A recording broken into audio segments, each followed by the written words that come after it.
నేను K Rajendra Prasad, RPF sub inspector Warangal.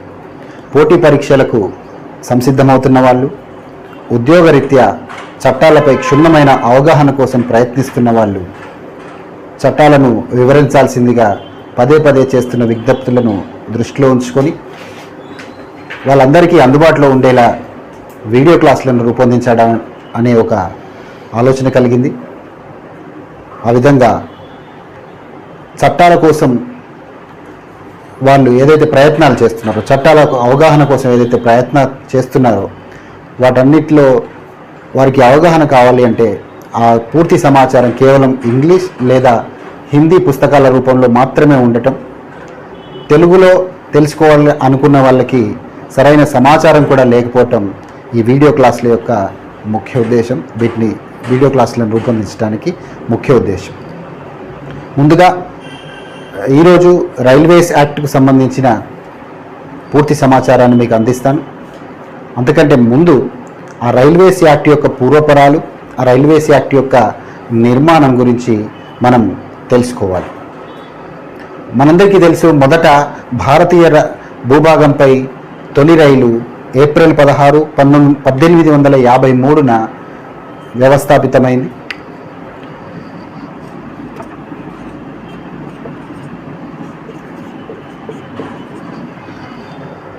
April 16, 1853న లాంఛనంగా ప్రారంభించబడిన ప్రయాణికుల రైలు పోరిబందర్ ముంబై నుంచి థానే వరకు ప్రయాణించింది.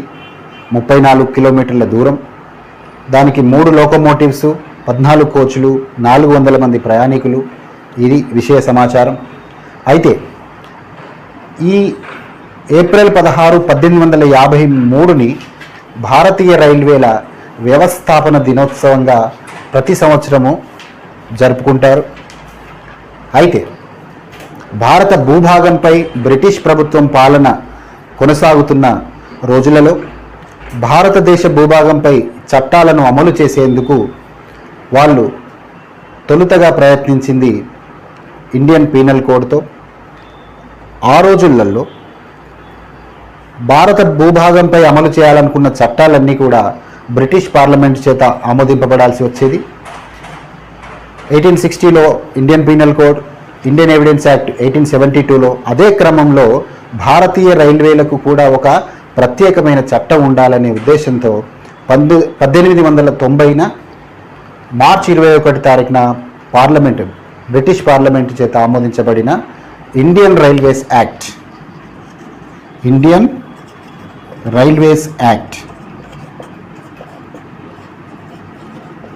1890న భారత భూభాగంపై ఈ చట్టాన్ని అమల్లోకి తీసుకొచ్చారు. ఇందులో మొత్తము భారతదేశ భూభాగంపై ఉన్న రైల్వేల నిర్వహణ, కొత్త రైల్వేల ప్రారంభము, అలాంటి రైల్వేల ప్రారంభం జరిగినప్పుడు భూమిని కోల్పోయిన వాళ్లకు, ఇతరత్ర అంశాలలో నష్టం కలిగిన వాళ్ళకి పరిహారం కలిగించడం లాంటి చాలా అంశాలను ఇండియన్ రైల్వేస్ యాక్ట్లో పొందుపరిచారు. ఇందులో 150 సెక్షన్స్, 10 చాప్టర్లు ఉండేవి. అంటే మొత్తంగా ఉన్న 150 సెక్షన్లను అంశాల వారీగా 10 చాప్టర్లలోకి వర్గీకరించడం జరిగింది. 1890లో అమల్లోకి వచ్చిన ఈ ఇండియన్ రైల్వేస్ యాక్ట్ దాదాపు 100 సంవత్సరాలు కొనసాగింది. అంటే ఈ చట్టము పరిసమాప్తి జరిగి మన భారతదేశ పార్లమెంటు చేత ఆమోదింపబడిన ఇప్పుడు అమలులో ఉన్న రైల్వేల చట్టం, రైల్వేస్ యాక్ట్ 1989 అమల్లోకి రావటం జరిగింది. ఈ రైల్వేస్ యాక్ట్ 1989లో 200 సెక్షన్స్ ఉన్నాయి, 16 చాప్టర్లు ఉన్నాయి. ఇప్పుడు అమల్లో ఉన్న రైల్వేస్ యాక్ట్లో మొత్తంగా 200 సెక్షన్స్ ఉన్నాయి. అందులో 16 చాప్టర్లను ఈ మొత్తం సెక్షన్లకు సంబంధించి అంశాల వారీగా వర్గీకరించి వాటిని 16 చాప్టర్లలోకి వర్గీకరించడం జరిగింది. అలాగా వర్గీకరించడం జరిగినాక చాప్టర్ 15 చాప్టర్ 15ను అఫెన్సెస్ అండ్ పెనాల్టీస్గా ఈ చాప్టర్ 15కి శీర్షికనిచ్చారు. ఇందులో భారత రైల్వేలలో జరగగలిగే నేరాలు, అలాంటి నేరాలు చేసిన వాళ్ళకి విధించగలిగిన శిక్షలను గురించి ప్రస్తావించారు. సో రైల్వేస్ యాక్ట్ 1989, దీని గురించి మనం ఇప్పుడు అవగాహన సాధిద్దాం. Railways act 1989 section 1. ఏ చట్టమైనా కూడా సెక్షన్ 1లో 3 అంశాలను తెలియజేస్తుంది. అదేవిధంగా రైల్వేస్ యాక్ట్ సెక్షన్ 1 కూడా ఏం తెలియజేస్తుంది? ఆ చట్టం యొక్క షార్ట్ టైటిల్ ఏంటి, ఆ చట్టం ఎంత పరిధికి వర్తిస్తుంది, మూడో విషయం అది ఎప్పటి నుంచి అమల్లోకి వస్తుంది. ఆ విధంగా రైల్వేస్ యాక్ట్ 1989 సెక్షన్ 1లో ఉన్న 3 అంశాలను కనుక మనం గమనించినట్టయితే, రైల్వేస్ యాక్ట్ 1989 దీని షార్ట్ టైటిల్. ఇందులో రెండో అంశంగా తెలుసుకోవాల్సింది దీని పరిధి. అంటే పూర్తి భారతదేశ వ్యాప్తంగా ఈ చట్టం వర్తిస్తుంది. మూడో అంశం, ఇది భారతదేశ భూభాగంపై ఎప్పటి నుంచి అమల్లోకి వస్తుంది. 1 జూలై 1990 నుంచి రైల్వేస్ యాక్ట్ 1989 భారతదేశ భూభాగంలో అమల్లో ఉంది. ఆ తర్వాత సెక్షన్ 2 దాదాపు అన్ని చట్టాల్లో కూడా సెక్షన్ 2 నిర్వచనాల కోసం కేటాయింపబడుతుంది. అంటే ఇంకొక రకంగా చెప్పాలి అంటే, ఆయా చట్టాల్లో వాడే పదాలకు సంబంధించిన మినీ డిక్షనరీ లాంటి ఏరియా సెక్షన్ 2. సెక్షన్ 2 ఈ రైల్వేస్ యాక్ట్ 1989లో మనము వాడే పదాలను బయట వాడే పదాలతో అర్థాలు పోల్చి చూసుకోకుండా, బయట ఉన్న డిక్షనరీలలో ఆయా పదాలకున్న అర్థాలను యథాతథంగా తీసుకోకుండా, ఎందుకంటే ఇది చట్టం కాబట్టి ఇందులో నేరస్తులకు, నేరాలకు మరియు విచారణలకు సంబంధించిన పెద్ద పరిధి ఉంది.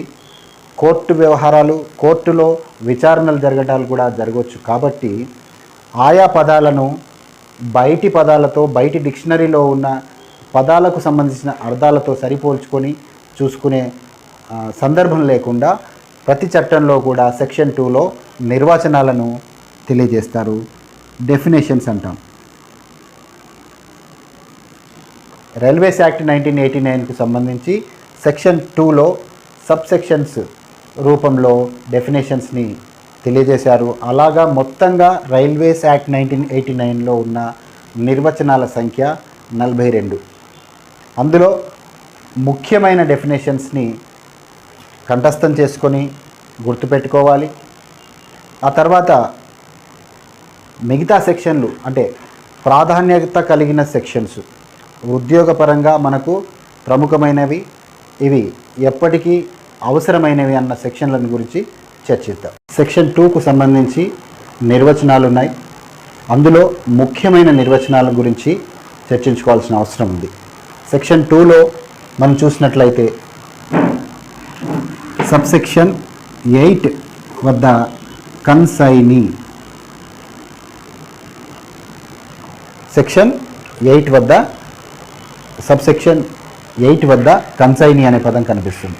కన్సైనీ అంటే ఎవరంటే, రైల్వేల ద్వారా వస్తువుల రవాణా జరిగి ఆ తర్వాత డెస్టినేషన్ స్టేషన్లో చేరుకున్నాక వాటిని అధికారికంగా స్వీకరించే వ్యక్తిని కన్సైనీ అంటారు. ఓకే. ఆ తర్వాత సెక్షన్ 2 సబ్సెక్షన్ 9 కనుక చూసినట్టయితే కన్సైన్మెంట్, రవాణా నిమిత్తము రైల్వేలకు అధికారికంగా అప్పచెప్పబడిన సరుకును కన్సైన్మెంట్ అంటారు. ఈ కన్సైన్మెంట్ అంటే ఏ వ్యక్తి అయితే పార్సల్ ఆఫీస్ ద్వారానో, గూడ్స్ షెడ్ ద్వారానో రైల్వేలకు రవాణా నిమిత్తము సరుకును అప్పచెప్పుతాడో దాన్ని కన్సైన్మెంట్ అంటారు. ఈ కన్సైన్మెంట్ స్వీకరించిన తర్వాత రైల్వే రిసిప్ట్ ఇస్తుంది. ఆ తర్వాత ఈ కన్సైన్మెంట్ని రైల్వే ప్రాపర్టీగా పరిగణలోకి తీసుకుంటారు. మొత్తంగా కన్సైన్మెంట్ అంటే రవాణా నిమిత్తము ఏదైతే సరుకును అప్పగించారో ఆ అప్పగించబడిన సరుకు కన్సైన్మెంట్. ఆ తర్వాత సబ్సెక్షన్ 10 గురించి మాట్లాడినట్టయితే కన్సైనర్. ఈ కన్సైన్మెంట్ని పార్సల్ ఆఫీస్లో కానీ గూడ్ షెడ్ దగ్గర కానీ రైల్వేలకు అప్పగించడానికి వచ్చిన వ్యక్తి అధికారికంగా ఫార్వర్డింగ్ నోటును నింపి ఆ తర్వాత ఈ కన్సైన్మెంట్ని రైల్వేలకు అప్పగించడానికి వచ్చిన వ్యక్తి కన్సైనర్. ఇక్కడ మరి ఒకసారి గమనించండి, రైల్వేలకు వస్తువులను అప్పగించడానికి వచ్చిన వ్యక్తి కన్సైనర్, అప్పగించబడిన ఆ సరుకు లేదా వస్తువు కన్సైన్మెంట్, అప్పగించబడి ఆ తర్వాత రవాణా చేయబడి డెస్టినేషన్ స్టేషన్కి చేరుకున్న తరువాత దాన్ని అధికారికంగా స్వీకరించడానికి వచ్చే వ్యక్తి కన్సైనీ. ఆ తర్వాత చూసినట్టయితే సెక్షన్ 2 సబ్సెక్షన్ 11లో డెమరేజ్ గురించి మాట్లాడతారు. డెమరేజ్ ఏంటంటే డిటెన్షన్ ఆఫ్ రోలింగ్ స్టాక్. సరుకుల రవాణా కోసము సరుకులను లోడ్ చేయడానికి ఏదైతే వ్యాగన్లను లేదంటే పార్సల్ వ్యాన్లను ప్లేస్మెంట్ ఇస్తారో ఆ తర్వాత 6 అవర్స్ లోపు, అంటే అలాగా ప్లేస్మెంట్ ఇచ్చాక 6 అవర్స్ లోపు ఈ కన్సైనరు లోడింగ్ ప్రక్రియను ముగించుకోవాలి.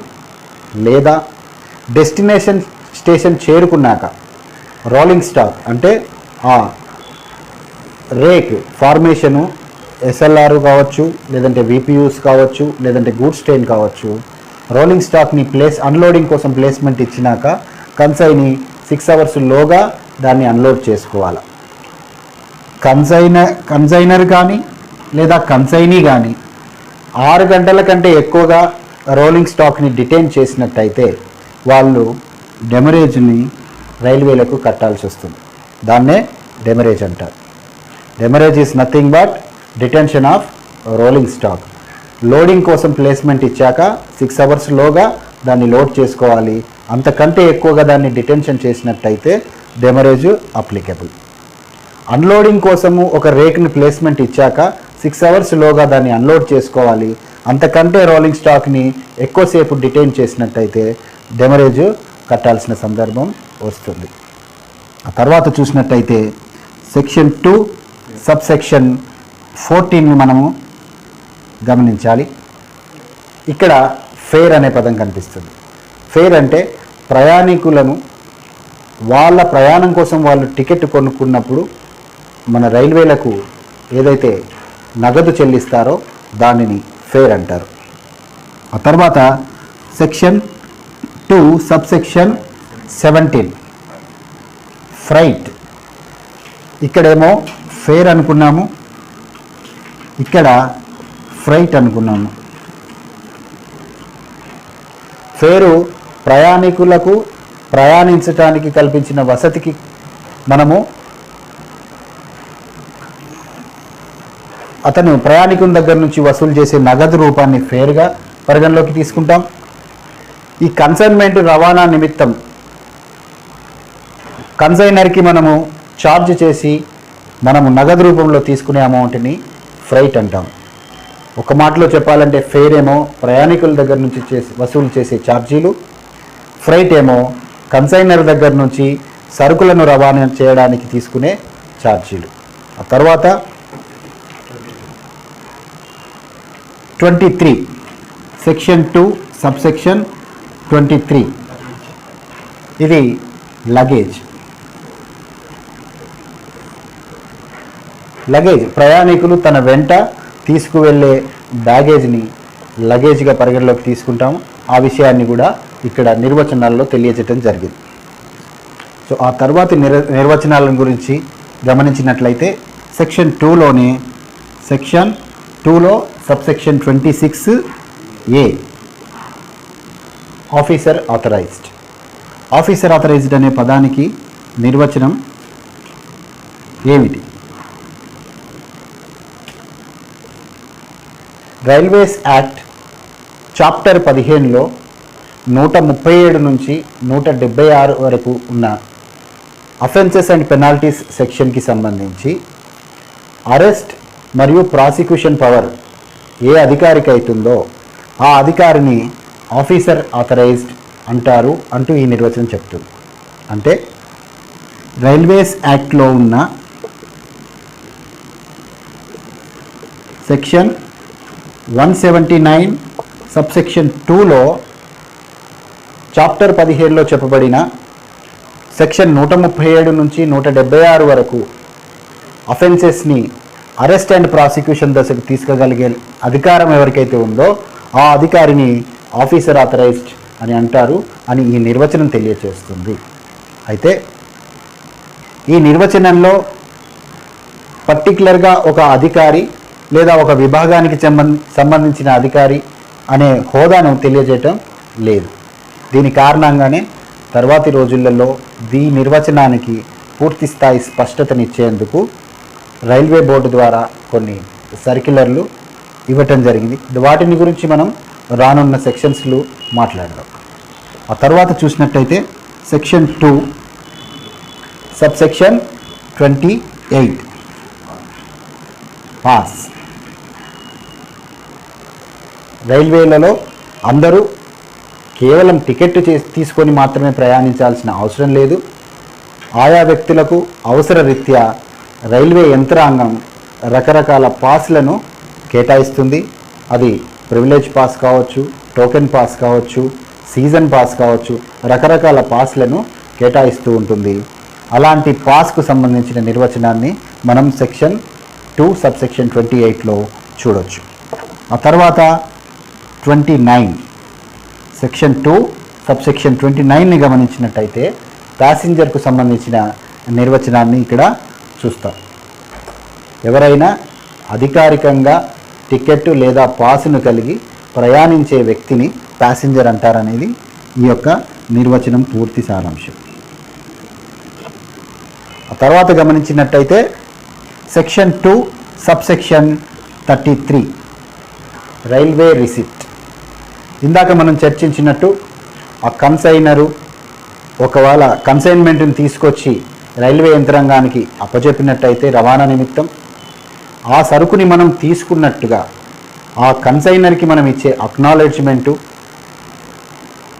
ఆ అక్నాలెడ్జ్మెంటు మరో రూపమే రైల్వే రిసిప్ట్. ఏదైనా సరుకును మనం రవాణా నిమిత్తము కన్సైనర్ నుంచి తీసుకున్నాము, ఆ కన్సైన్మెంట్ని మనం రవాణా చేసేందుకు మనకు అప్పగించబడిందనే విషయాన్ని నిర్ధారించేందుకు ఒక రిసిప్ట్ కన్సైనర్కి ఇస్తాము. ఆ రిసిప్ట్నే రైల్వే రిసిప్ట్ అంటారు. ఆ విషయాన్ని ఇక్కడ సెక్షన్ 2 సబ్సెక్షన్ 33లో నిర్వచించడం జరిగింది. దీన్ని ఆర్ఆర్ షార్ట్ ఫామ్లో ఆర్ఆర్ అంటాం, రైల్వే రిసిప్ట్. ఆ తర్వాత గమనించినట్టయితే సెక్షన్ 2 సబ్సెక్షన్ 34 సెక్షన్ 2 సబ్సెక్షన్ 34లో దీనిలో నిర్వచనం ఏం చెప్తున్నారు? రైల్వే సర్వెంట్ అంటే ఎవరు? రైల్వే సర్వెంట్ రైల్వే ఉద్యోగిగా ఎవరు పరిగణింపబడతారనే విషయాన్ని 34 అనే సెక్షన్ 2 సబ్సెక్షన్ 34 అనే డెఫినేషన్లో చర్చించడం జరిగింది. రైల్వే యంత్రాంగం ద్వారా రైల్వే విధుల కోసం ఎవరినైతే నియమిస్తారో వాళ్ళందరినీ రైల్వే సర్వెంట్గా పరిగణలోకి తీసుకుంటారు. అంతేకాకుండా ప్రత్యేకించి 2003లో జరిగిన అమెండ్మెంట్లో ఇక్కడ ఒక అంశాన్ని చేర్చారు. ఆర్పిఎఫ్ యాక్ట్ సెక్షన్ 4 మరియు సెక్షన్ 7 ప్రకారము ఎవరైతే ఆర్పిఎఫ్ ఉద్యోగులు నియమింపబడ్డారో వాళ్ళందరినీ కూడా రైల్వే సర్వెంట్గా పరిగణిస్తారని చెప్పి అందులో పొందుపరచడం జరిగింది. నిర్వచనాలలో సెక్షన్ 2 సబ్సెక్షన్ 37ని మనం గమనించినట్టయితే ఇక్కడ రోలింగ్ స్టాక్కు సంబంధించిన పదం ఉంది. రోలింగ్ స్టాక్ రైల్వేలలో రైలు పట్టాలపై మూవ్ చేయగలిగిన వాహనాలను రోలింగ్ స్టాక్గా పరిగణలోకి తీసుకుంటారు. అంటే రైలు ఇంజన్లు కావచ్చు, వ్యాగన్లు కావచ్చు, కోచ్ కావచ్చు, పీడబ్ల్యూఐ ట్రాలీ కావచ్చు, ఓహెచ్ఈ కారు కూడా కావచ్చు. అంటే రైలు పట్టాలపై గమనం పొందగలిగే ఏదైనా ఒక వాహనం ఉంటే దాన్ని రోలింగ్ స్టాక్గా పరిగణలోకి తీసుకుంటారనే విషయాన్ని నిర్వచనాలు సెక్షన్ 2 సబ్సెక్షన్ 37లో తెలియచేయడం జరుగుతుంది. ఆ తర్వాత గమనించినట్లయితే మరొక ముఖ్యమైన నిర్వచనం 41 ఇది వార్ఫేజ్ గురించి తెలియజేస్తుంది. వార్ఫేజ్. ఏదైనా ఒక కన్సైన్మెంట్ని రవాణా చేయటం జరిగింది, డెస్టినేషన్ స్టేషన్కు చేరుకుంది. కానీ ఎవరైతే కన్సైనీ దాన్ని తీసుకొని వెళ్ళడానికి రావాలో తను రాక కొంత జాప్యం జరిగింది. అప్పుడు రైల్వే స్థలాలలో ఆ తీసుకురాబడి నిల్వ చేయబడిన కన్సైన్మెంట్ కారణంగా రైల్వే స్థలానికి చేసే ఛార్జ్ని వార్ఫేజ్ అంటారు. ఈ వార్ఫేజ్ గురించి మనం గమనించినట్టయితే కొన్ని ముఖ్యమైన అంశాలు ఉన్నాయి. పార్సల్ ఆఫీస్ కానీ గుడ్ షెడ్ కానీ వాటి వర్కింగ్ హవర్స్ని క్యాలిక్యులేట్ చేస్తూ అలా వాటి వర్కింగ్ హవర్స్ 48 అవర్స్ క్యాలిక్యులేట్ చేయబడితే, అంటే ఈ 48 అవర్స్ కంటే ఎక్కువ సమయాన్ని కన్సైనీ తన కన్సైన్మెంట్ను తీసుకొని వెళ్ళడానికి అంతకంటే ఎక్కువ సమయాన్ని కనుక తీసుకున్నట్టయితే 48 అవర్స్ తర్వాత ప్రతి గంటకు అదనపు ఛార్జీని వసూలు చేస్తారు. దాన్ని వార్ఫేజ్ అంటారు. అంటే కన్సైన్మెంట్ని రైల్వే స్థలంలో అధికారికంగా ఇచ్చిన టైం కంటే ఎక్కువ సమయాన్ని నిల్వ ఉంచినందుకు ఆ స్థలానికి కేటాయింపబడిన స్థలానికి కన్సైన్మెంటు అక్కడ నిల్వ చేయడానికి కేటాయించబడిన స్థలానికి తీసుకునే ఛార్జ్ని వార్ఫేజ్గా పరిగణలోకి తీసుకుంటారు. ఇది 48 వర్కింగ్ అవర్స్ తర్వాత క్యాలిక్యులేట్ చేస్తారు. ఇది కన్సైన్మెంట్ని బట్టి కూడా మారుతుంది. పెరిషబుల్ ఐటమ్స్, యానిమల్స్కు ఇది 6 అవర్స్గానే ఉంది. మొత్తంగా పోటీ పరీక్షల పాయింట్ ఆఫ్ వ్యూ నుంచి చూసినట్టయితే వార్ఫేజ్ని ఎప్పుడు క్యాలిక్యులేట్ చేస్తారనే అంశాన్ని మనము 48 అవర్స్ తర్వాత అని చెప్పొచ్చు. దీనిలో ఎక్స్క్లూజన్స్ ఏమైనా ఉన్నాయంటే అవి నేషనల్ హాలిడేస్, జనరల్ హాలిడేస్ కూడా ఎక్స్క్లూడ్ అవుతాయి.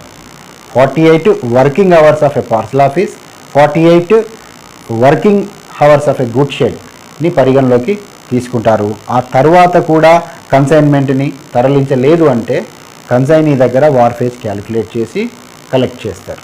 ఇది డెఫినేషన్స్లో మనం గమనించాల్సిన ముఖ్య అంశాలలో ఇప్పుడు మనం మాట్లాడుకున్న కొన్ని డెఫినేషన్స్ ముఖ్యమైనవిగా పరిగణలోకి